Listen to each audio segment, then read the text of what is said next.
Hi everyone, today I'm going to go over a few things to help a player that flips through impact. I actually had a player in recently that really struggled with this, so I thought it'd be great to share the particular feel that we found for this player, because he made some really great gains from a movement standpoint, a contact standpoint to go away and work on, that I felt would be very helpful for the players out there. So looking forward to sharing this one. Okay, so flipping. Let's talk a little bit first about where that movement pattern comes from, or a couple of things that influence the club and the hands really releasing hard through impact.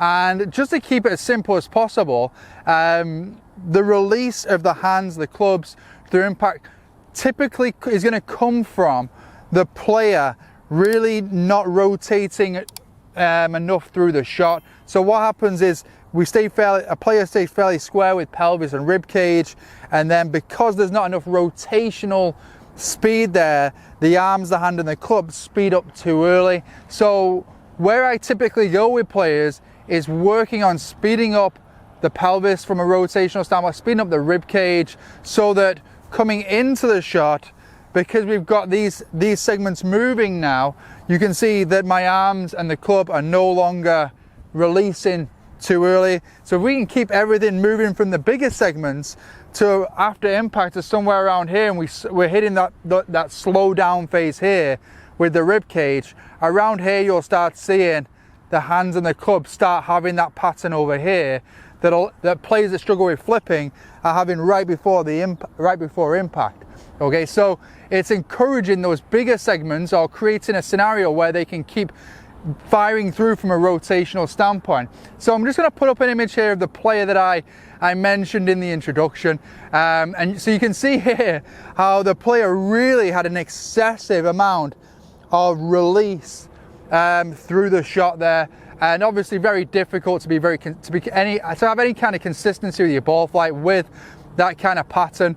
I'm just going to show you here where we got the player towards the end of the work that we were doing, and so you can see there now we're getting the player much more taller, extended through just the body, just to keep it simple, more open, more extension there from the arms towards the target. And I'm going to go over in just a second what we did and what worked for that player, because I think it'll help a number of other players out there.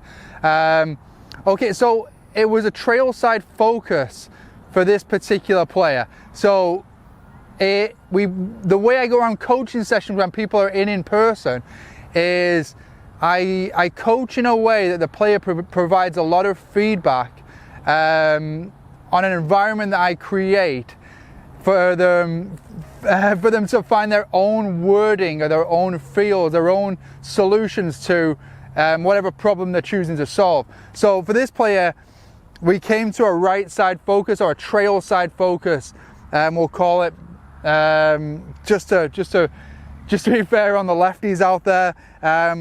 So we came with a trail side focus, and a drill that was, as you saw me just rehearsing there, he would do it with his right hand, and he would rehearse from setup to about here in the golf swing. We'd get him pointing the butt of the club towards the ball.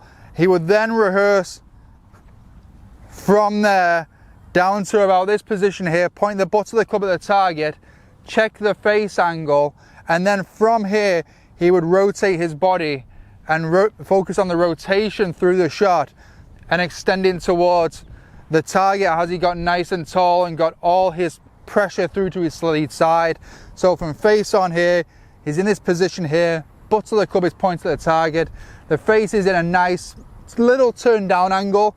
Face angle, I would say at 11 o'clock there. From there, he's going to use right chest area to turn towards the target. Then you can see then if he does that, he uses his body through the shot, the hands are no longer going to want to have that kind of pattern. So he uses his body more through the shot, get a nice extension through. One of the points of feedback for him was to do swings into the mirror, just like I'm going to do with you now, into the camera. So as he's going through the shot, get the butt of the club pointed somewhere just above the left hip and get nice and tall with the body. So really working on that move there through the shot. And the finish position was just one of the main points of feedback when hitting shots.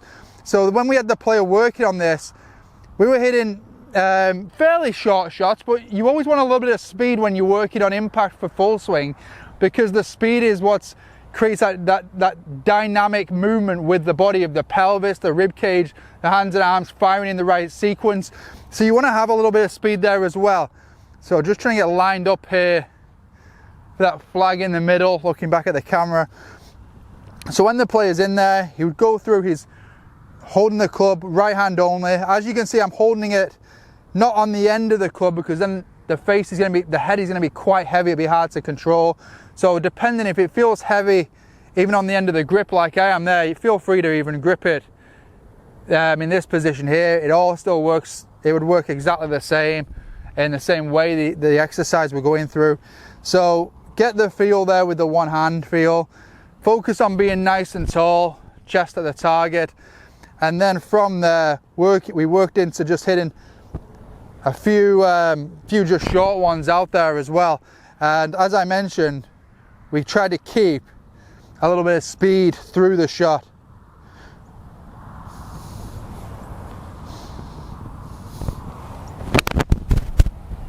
So getting nice and tall. That was probably a little bit further than I had the player hitting actually. I'm just chipping a 9-iron out there now. That's probably getting about 100 yards. But really just trying to emphasize that having that control in the move back, control and an awareness in that almost what we call a delivery phase, where the club's around here. And then from there, if we're in a good position, that's when we can push through. When we're not in the best position here, that's when we have to make some adaptations. Couple of extra points. I find like the right elbow, the trail elbow, is a good reference in this drill, because that setup here, it sits somewhere just in front of the right lower rib, or the trail lower rib. Right around here, it's going to have a very similar reference to that trail rib, like similar position, kind of angled in a little bit.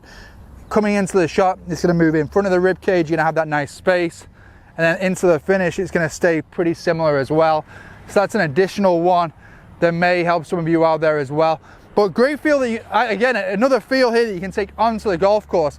So before you're even hitting your shots, could be part of your pre-shot routine, working on that feel, and use, as I mentioned, the finish position as a great source of feedback. Try and be balanced, try and be tall, try and get that butt of the club pointed somewhere just above your lead hip, something like that.